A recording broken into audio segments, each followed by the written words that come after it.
Students, देखिए अब जो हमारे पास यहां पर है that is our lecture number 6। आप समझिए इसको। इसके अंदर अब हमारा टॉपिक क्या है उसके बारे में बात करते हैं। This is magnetic field intensity at A point on the axis of a circular current carrying coil. आपके पास एक सर्कुलर करंट कैरिंग कॉइल है, मींस आपके पास एक कॉइल है, that coil which contains current, और हमें उस कॉइल में जो करंट है उस करंट की वजह से बनने वाली मैग्नेटिक फील्ड इंटेंसिटी किसी उस कॉइल की सेंटर से कुछ डिस्टेंस है, उस डिस्टेंस पे हमें मैग्नेटिक फील्ड इंटेंसिटी कैलकुलेट करनी है। तो मान लीजिए हम लोगों ने यहां पर एक कॉइल को कंसीडर कर लिया। ये लीजिए, ये हमारे पास एक कॉइल है, ये रही। इस कॉइल के अंदर करंट है और जो इस कॉइल में करंट होगा दैट करंट विल बी, जो करंट होगा या तो वो क्लॉकवाइज है या तो वो एंटी क्लॉकवाइज है। तो किसी भी डायरेक्शन में आप इसके अंदर करंट ले लीजिए। मान लीजिए मैंने इसके अंदर करंट मान लिया that is anti clockwise direction में मैंने इसके अंदर करंट ले लिया है। ये कॉइल यहां पर रखी है, ये रही। इस कॉइल के अंदर करंट फ्लो कर रहा है, ये कॉइल का सेंटर है और कॉइल के सेंटर से यहां से कुछ डिस्टेंस पर मुझे P पॉइंट दे रखा है और मुझे इस P पॉइंट पर मैग्नेटिक फील्ड इंटेंसिटी कैलकुलेट करनी है। अब आप सोचिए, मैं अगर इसको ऐसे रखूं, यानी को अगर मैं कॉइल को इस तरीके से रखूंगा और ये कॉइल का सेंटर होगा, मैग्नेटिक फील्ड इंटेंसिटी मुझे यहां निकालनी है, तो इसको समझाना मुश्किल हो जाएगा। इसीलिए हम इस कॉइल को कुछ एक तरीके से देखते हैं। आप समझिए ध्यान से इसको क्या करना है। ये हमारे पास कॉइल है, ये रही।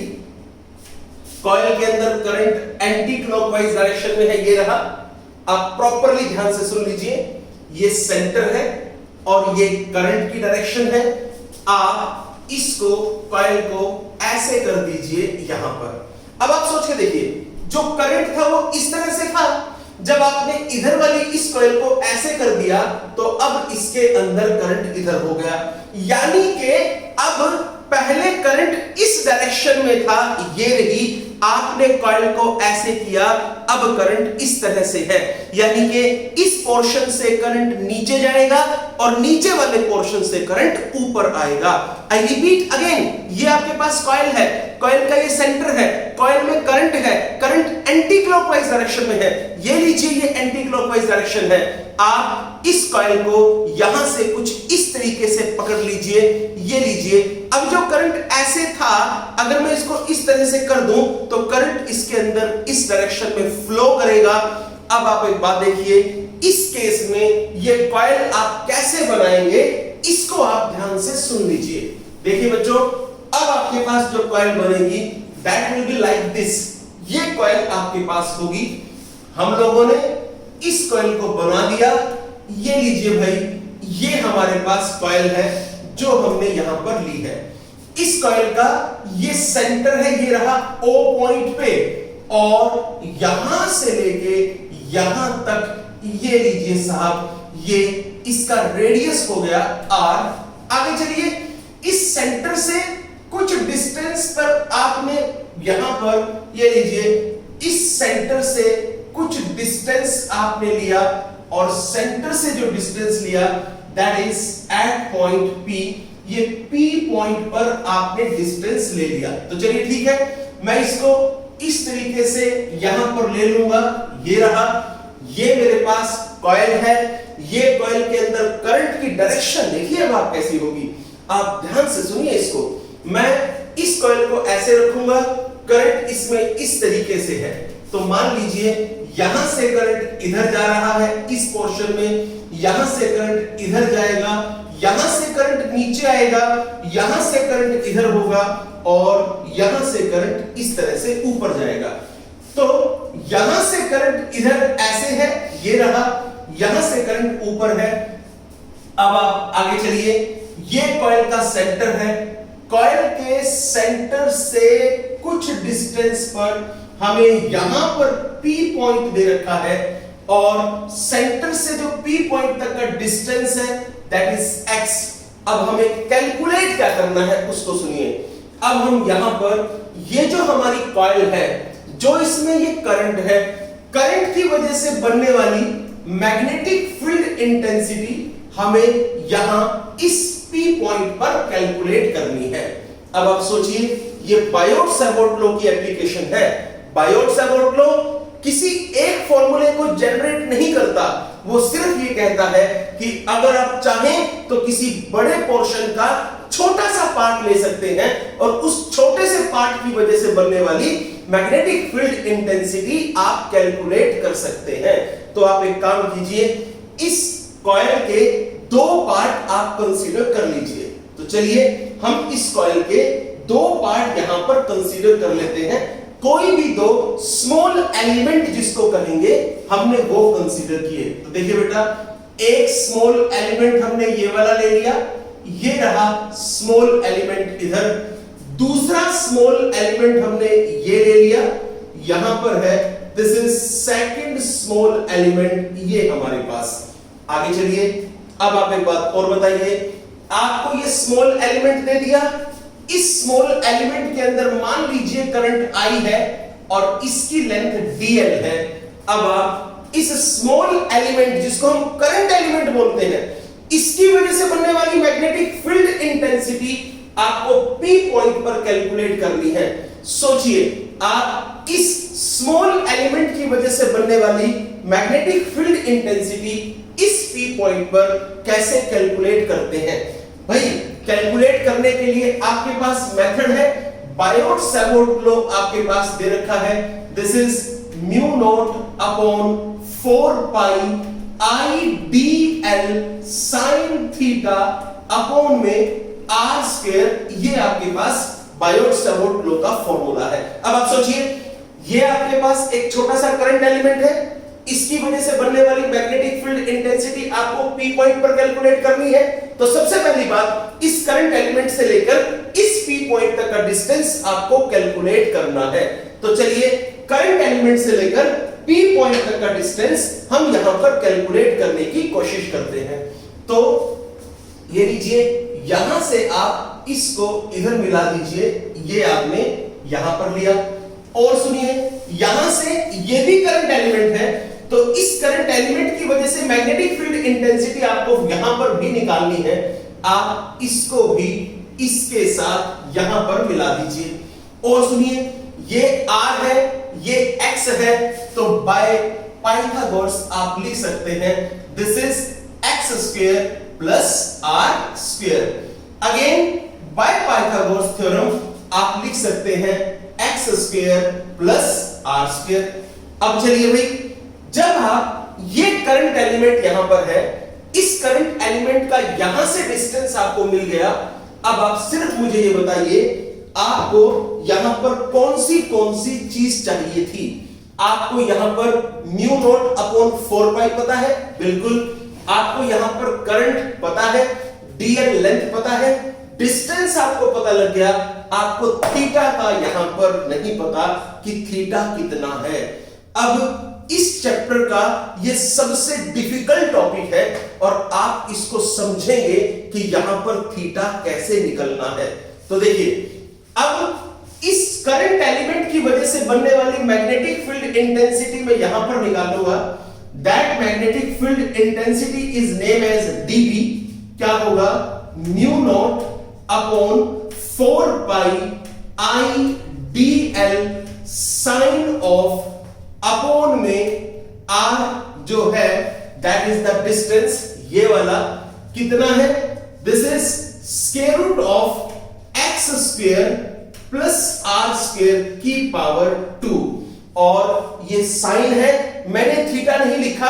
अब सबसे डिफिकल्ट पार्ट इसका होगा, यहां पर एंगल निकालना है इस आइडियल के बीच में और जो ये डिस्टेंस है इसके बीच में। इसके लिए आपको इसे ध्यान से देखना है।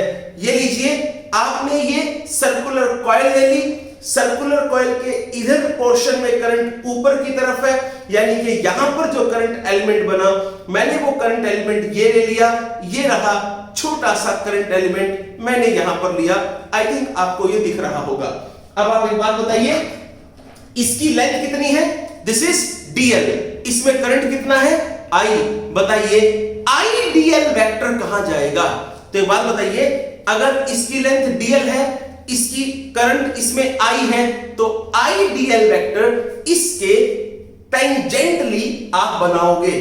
कारण क्या है भाई? आप जानते हो, अगर कोई पार्टिकल सर्कुलर पाथ में मूव करता है, याद कीजिए +1 में किया था कि अगर कोई पार्टिकल सर्कुलर पाथ में मूव करता है, तो सर्कुलर पाथ में मूव करते हुए पार्टिकल की वेलोसिटी अगर सेम है, आपको वेलोसिटी की डायरेक्शन चाहिए, तो जिस पॉइंट पर आपको डायरेक्शन चाहिए आप उसी पॉइंट पर टेंजेंट ड्रॉ कर देंगे।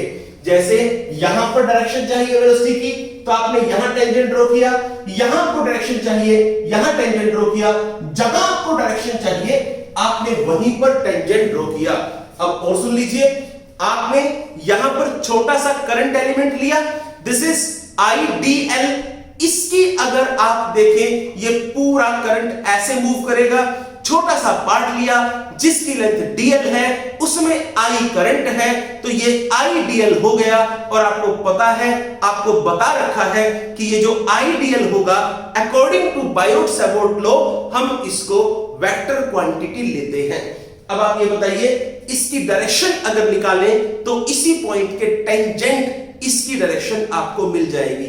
ये लीजिए बच्चों, आपको ये डायरेक्शन मिल गई, दिस इज IDL की डायरेक्शन आपको ये मिली है। क्लियर? सुन लीजिए, जब ये ऐसे है तो ये वाला जो पोर्शन आपने बनाया है, ये पोर्शन यहां पर है।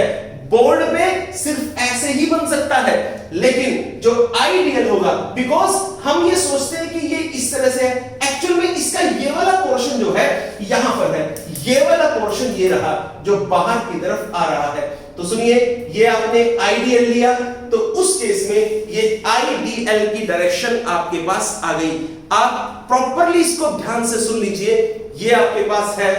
उसके बाद आगे चलिए, अब आप यहां पर आ जाइए, इस पॉइंट को लीजिए। बताइए, ये इस कॉइल का सेंटर है, जो आपने पॉइंट लिया वो यहां से यहां लिया, यानी कि आपने इसको इस तरीके से लिया है। देखिए, ये आपने ऐसे लिया है। अब बना सकते हैं, देख लीजिए ध्यान से। ये लीजिए, इसको रिप्रेजेंट करता है ये वाला पोर्शन, ये वाला जो पोर्शन है, ये ब्लू पेन इसको रिप्रेजेंट करेगा।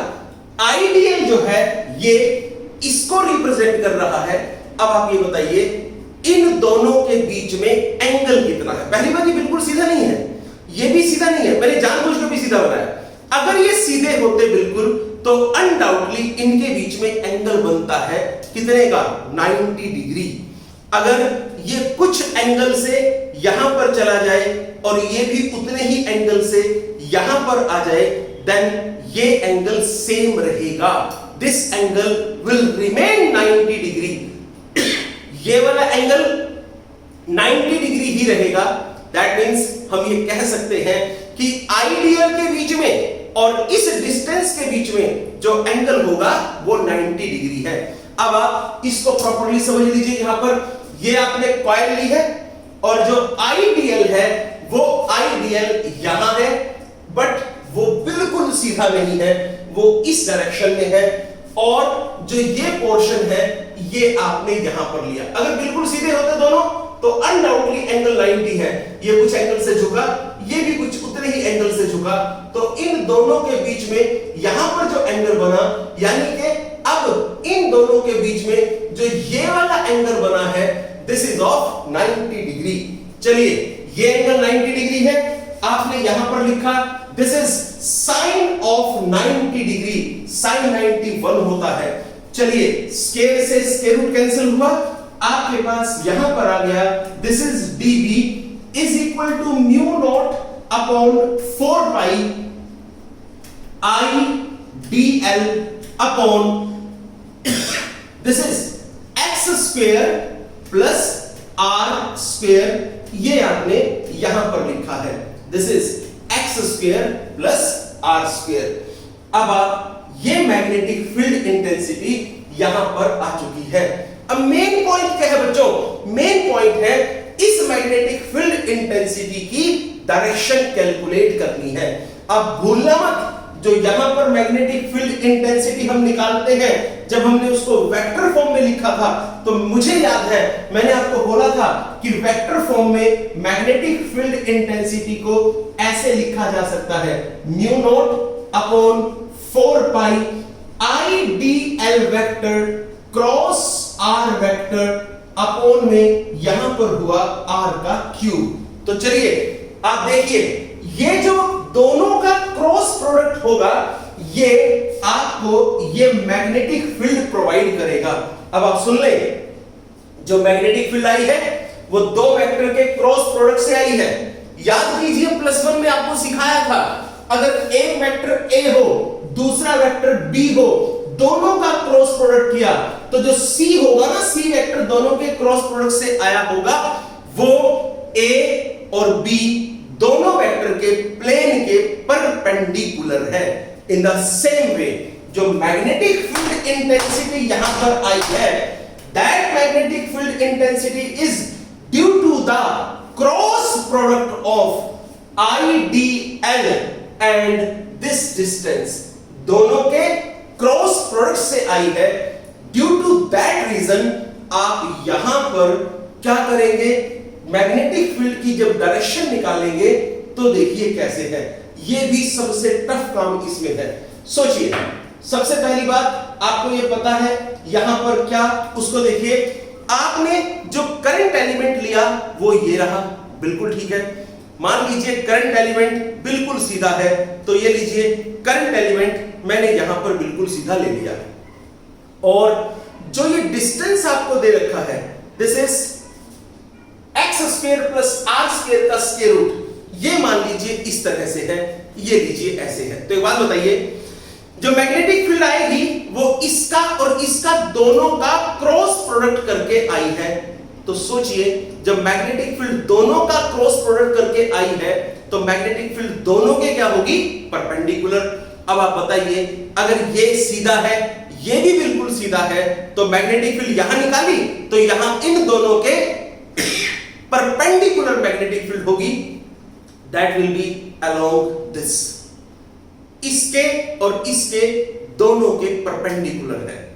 अब आप सोचिए, ये बिल्कुल सीधा नहीं है, ये कुछ झुका हुआ है इस तरह से, ये भी कुछ झुका हुआ है इस तरह से, देन मैग्नेटिक फील्ड भी कुछ इस तरीके से आएगी।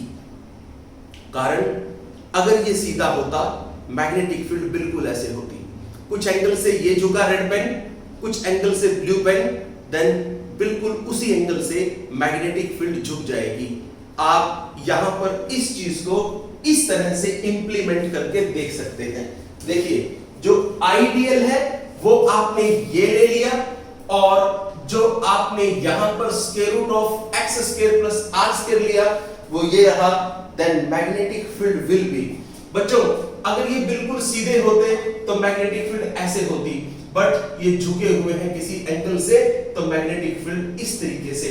यहां पर देखें तो मैग्नेटिक फील्ड ऐसे आ जाएगी। इसका मतलब ये हुआ कि जो मैग्नेटिक फील्ड आई है that is perpendicular to this and this. Magnetic field इन दोनों के प्लेन के परपेंडिकुलर है।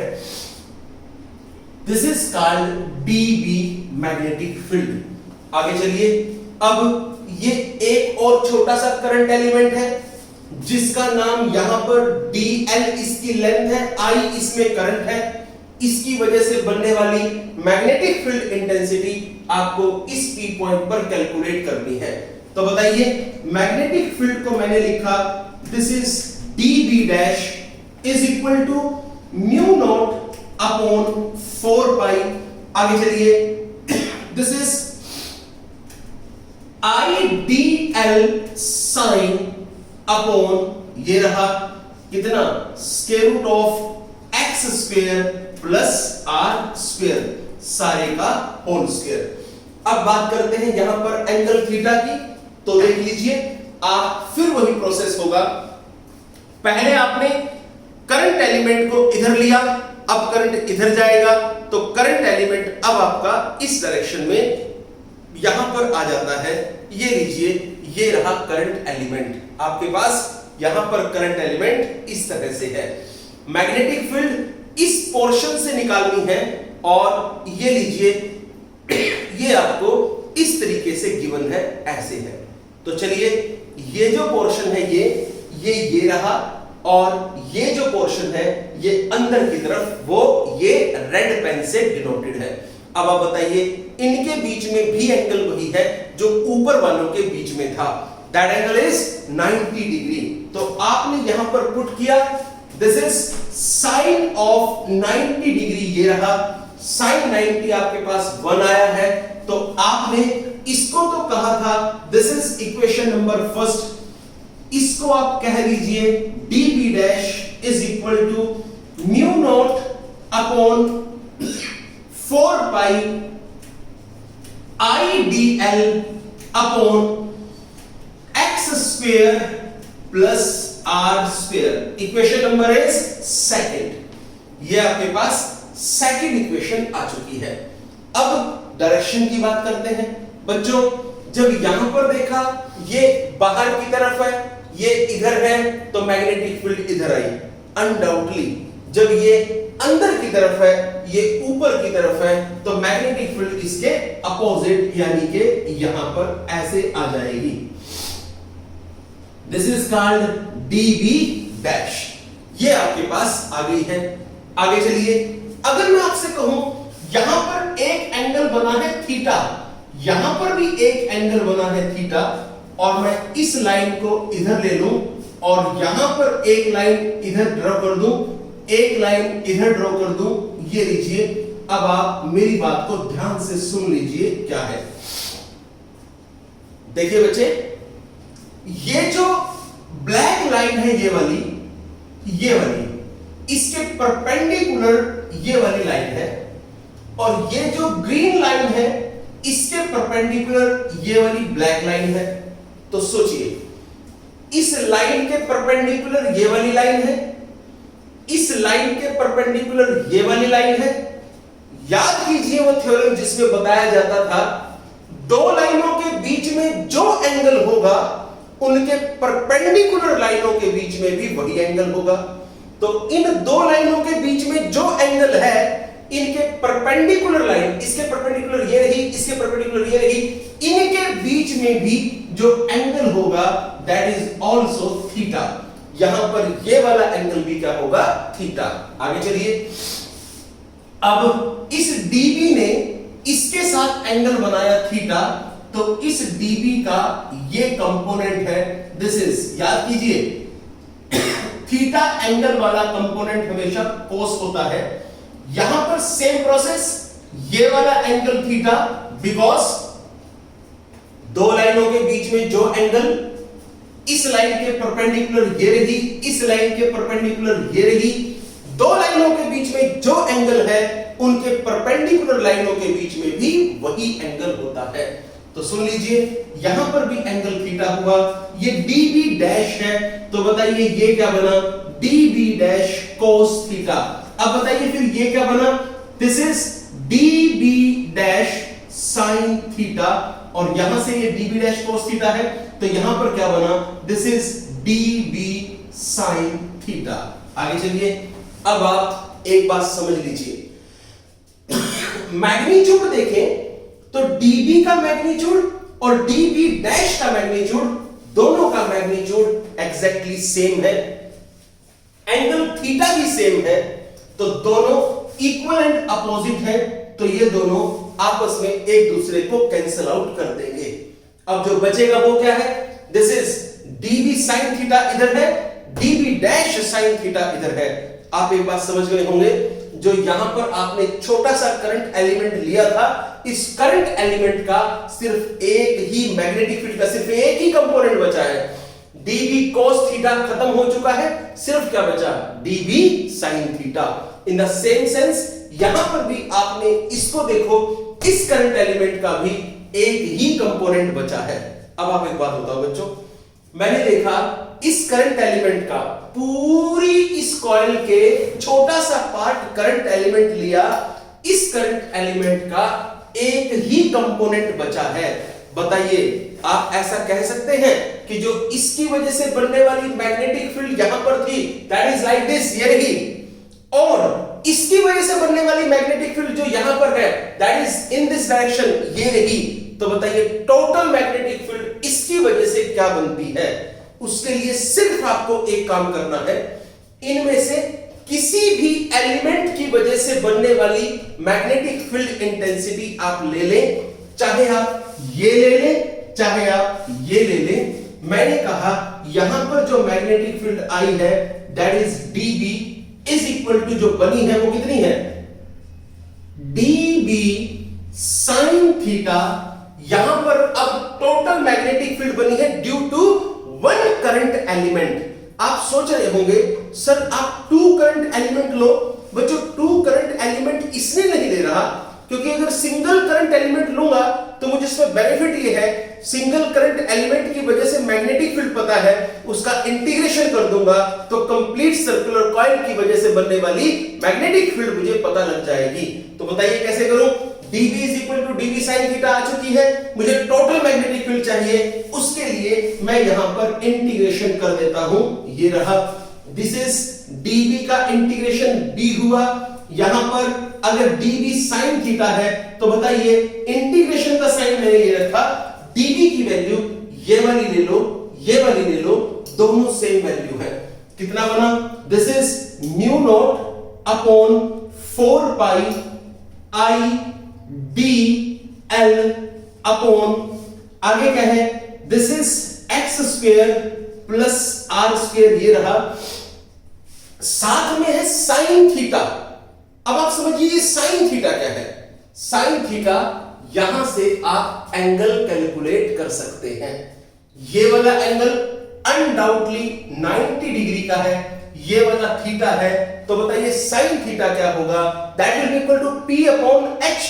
तो p ये रहा, दिस इज x अपॉन में, सॉरी p आपके पास ये रहा, दिस इज r, आगे चलिए, और जो h है दैट इज हियर, ये रहा, कितना है, x square plus r square की पावर 1/2। आगे चलते हैं, नेक्स्ट आपके पास x square plus r square की पावर यहां पर 1 है, यहां पर x square plus r square की पावर 1/2 है। अगर आप इसको कंप्लीट कर दें तो मेरे पास यहां पर आ जाएगा x square plus r square की पावर इज 3/2। ये मेरे पास आया। आगे चलिए, ये जो r है, इस r को मैं यहां लिख दूंगा, ये लीजिए, ये मेरे पास यहां पर r, मुझे इंटीग्रेशन करना है। टू इंटीग्रेट मैं यहां पर जो कांस्टेंट है उनको बाहर निकाल लूंगा। तो बताइए कौन कौन बाहर आएगा? म्यू नॉट बाहर आएगा, 4 पाई बाहर आएगा, आगे चलिए i बाहर आएगा, r बाहर आएगा, यहां पर x square plus r square की पावर 3/2 ये भी बाहर आएगा। इंटीग्रेशन सिर्फ किसका होगा? This is dl। तो dl का इंटीग्रेशन होगा। अब आप बताइए यहां पर क्या करेंगे? दिस इज b इज इक्वल टू, देखिए mu naught i into r upon 4 pi into x square plus r square की पावर 3/2। इंटीग्रेशन ऑफ dl, इस छोटे से पार्ट का इंटीग्रेशन किया तो पूरी सरकमफ्रेंस होगी, और पूरी सरकमफ्रेंस इज 2 पाई r, ये रही। आगे चलिए और सुनिए, this is 2, this is pi, this is r square. तो सोचिए, आप इस 2 को साइड में रखिए, आप 2 को हटा दीजिए, ये लीजिए, मैं ऐसे लिख देता हूं, this is pi r square. सोचो ये पाई r स्क्वायर क्या है? This is area. तो पाई r स्क्वायर को हटा के आप क्या लगा देंगे? This is area. ये एरिया हुआ है। थोड़ा और आगे चलते हैं, नेक्स्ट इज, अब अगर मैं आपसे ये पूछूं कि भाई यहां पर आपको मैग्नेटिक फील्ड इंटेंसिटी मिली है, अनडाउटली मैग्नेटिक फील्ड इंटेंसिटी आपको यहां पर मिली है। ये जो मैग्नेटिक फील्ड इंटेंसिटी आपके पास आई है, this is only for one loop. ये सिर्फ एक लूप के लिए है। अगर ऐसे ऐसे n लूप होंगे तो आप मैग्नेटिक फील्ड इंटेंसिटी कैलकुलेट करने के लिए, n लूप के लिए कैलकुलेट करने के लिए यहां n से मल्टीप्लाई कर देंगे। ये आपके पास मैग्नेटिक फील्ड इंटेंसिटी आ गई है। इससे नेक्स्ट लेक्चर में हम इसका मैग्नेटिक फील्ड से लिंक रिलेशन देखेंगे। इसलिए आपको ये लेक्चर प्रॉपर्ली समझना है, ध्यान से देखना है। इसके अंदर आपको जो जो चीजें प्रॉब्लम क्रिएट करें, उसका जो आप मुझे डाउट दें वो उसी टाइम डाउट दे दें, ताकि मैं इसको क्लियर करके फिर आगे बढ़ सकूं। आई होप आप इसको प्रॉपर्ली देखेंगे ताकि आपको इससे आगे ये समझ में आ जाए। All the best.